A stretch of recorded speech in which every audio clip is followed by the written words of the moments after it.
I'm here today with Tina Oliver from New Zealand, and she brings a wealth of understanding and knowledge in the whole world of brain injury treatment.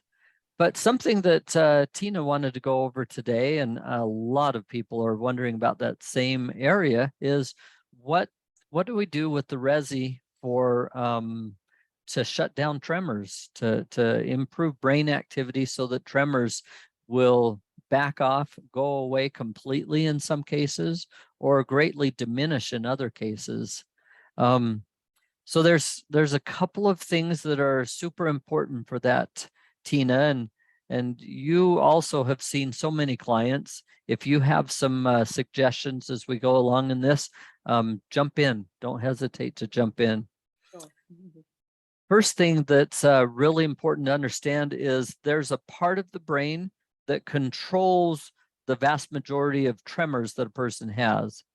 Almost always we'll see that tremors are more on the right side or the left side. They're rarely just exactly the same on both sides. If they are the same on both sides, that's usually a cerebellum issue. But if it's more on one side than the other, it's oftentimes a prefrontal or frontal cortex, the motor strip right here above the ears. It's usually a problem with coordination in these areas as well as the cerebellum, and may have a visual component as well. So the things that we will do with that is, for starters, we'll turn our device on, usually fairly high, and start with scraping. The reason that we'll do that scraping process, besides the fact that we've seen it help untold numbers of kiddos with autism and other developmental delays, but this scraping process helps the brain make sense of its body map. So we'll start at the toes and work around every single toe and work up the foot, bottom of the foot, top of the foot, just as I'm doing here on my hand. We'll go in and around every tender little area, firmly scraping, because I want the brain making sense of where that area is. The next thing that we'll do after the scraping process, and we'll try and cover every square inch of skin tissue all the way up. I'll do the same thing on the spine. So we'll start at the tailbone and I'll scrape up the spine, and we'll do that a good dozen times as well to help wake up the brain's connections. Remember, we're just trying to reconnect the wiring. Usually with a brain injury or deterioration of brain tissue, that's where we start seeing the essential tremors come in. And oftentimes there's a problem already in the wiring system, meaning the communication lines are not working quite right between the parts of the brain that control movement and where the movement is occurring. And so we'll get into those little rhythmic cycles. So the scraping is very important. That's step one. Step two would be using the device. We find out where they have the most tremors. If it's on the right hand, this is my right hand, I would probably start searching on the opposite side of the head, above the ear, in that area right here, the motor cortex, and I would be watching to see when tremor activity starts stopping, when it slows down tremendously. And then we might put our little brain attachment or something on here that's very soft, and I would take it up to that area where the brain is active in the motor functioning, and I would start playing with different frequencies on the device. So I would take it up stronger. And if I see a point where tremor activity increases, I'm going to decrease the output of the device. What I'm trying to find is an area where the person's tremors just go very, very calm.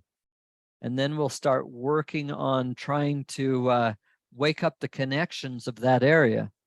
and then it'll go back down to the hand or down to the foot if that's where the tremors are. And we'll work on that.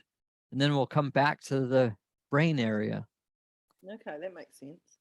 Because if this feels really different than this feels, the brain needs to make sense of that. Yeah, It should absolutely. feel exactly the same.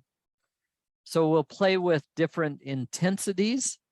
And once I can find a really good level that shuts off the tremor activity, I'll just work back and forth, sometimes down to the stomach, where we have a great connection with the vagus nerve, all those stomach organs. And then we'll go back to the area of tremors, and then we'll go back to working on the brain. But we find the level that seems to give the brain stimulus that it's been missing. So we help it rewire itself. And quite a few of our cases, if you'll go through this little process of finding the areas, you'll see a significant reduction in their tremors, and some individuals have stopped having their tremors altogether. There is a couple of things that might help you with this as well. Sometimes we'll find a spot on the tongue that shows you how unstable their brainstem level is. So if you find an area on the tongue or in the mouth that is part of their instability in their brainstem level or in their brain mechanism, we'll do a lot of treatment around the mouth. We'll put the tongs on, clean it off, or stick a glove on it and put it inside the mouth. And we'll work on taking a lot of the tension out of those areas as well. Another thing that we'll work on is using like a drop of peppermint oil. Peppermint is a great stimulant for brain tissue. So it stimulates through the nose, it stimulates through the taste, but you put a drop of oil on the tongue, then stimulate those areas around the inside of the mouth and on the tongue, and it helps send a lot of messages that help balance out the brain. So once you've figured out how to shut down the tremor activity, it's just a matter of dialing in the treatment and finding, if you can, an exact point that seems to bring the tremor activity and turn it off completely. And then it's just a matter of doing it for multiple days in a row or for weeks in a row, and it makes a world of difference for a person.